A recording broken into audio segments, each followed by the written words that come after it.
हे कळेल की कलेच्या क्षेत्रातलं काम ग्रामीण भागात जाऊन करणं हे अतिशय कठीण असतं। मुंबई आणि पुणे किंवा नागपूर सारख्या शहरात करणं खूप सोपं आहे, त्या मानाने ग्रामीण भागात जाऊन करणं कठीण आहे। ही इमारत जेव्हा तुम्ही मोठे झाल्यानंतर बघाल तेव्हा या इमारतीचा एक वेगळा अर्थ कळेल। आता तुम्हाला एक गांधीची छोटीशी 4 ओळीची गोष्ट सांगतो आणि मी माझं भाषण संपवेन। एक लक्षात ठेवा, गांधीजी हे जराही हुशार मुलगा नव्हते। त्यांना 6वीत असताना ते भूगोल या विषयात नापास झाले होते आणि त्यांनी कधी स्टार मार्क मिळाले, ते कधी वर्गात पहिले आलेले नाही। माझ्यासारखेच होते, मी पण कधी हुशार नव्हतो आणि तुमच्यापैकी जी हुशार मुलं असतील ना ती नेहमी पहिल्या 5त असतात, बाकीचा अख्खा वर्ग माझ्यासारखा असतो।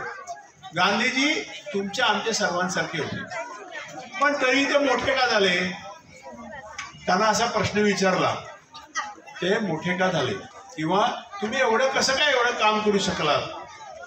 गांधीजींना प्रश्न विचारल्यावर गांधीजीने एक वाक्य सांगितलं।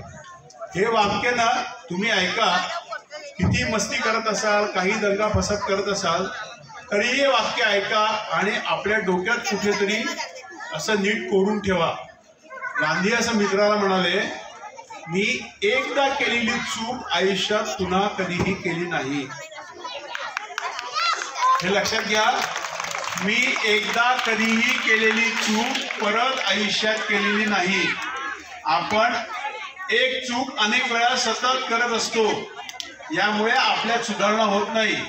गांधींनी सांगितलं, मी एकदा केलेली चूक आयुष्यात परत केलेली नाही, त्यावर विचार केला, माझी चूक मी सुधारली। मला वाटतं आजचं भाषण एवढं पुरेसे मुलांसाठी फारच पिळून घेतलं आम्ही सर्वांनी। तुम्हाला नमस्कार। आम्ही सांगितलं की हा सत्काराचा कार्यक्रम असतो।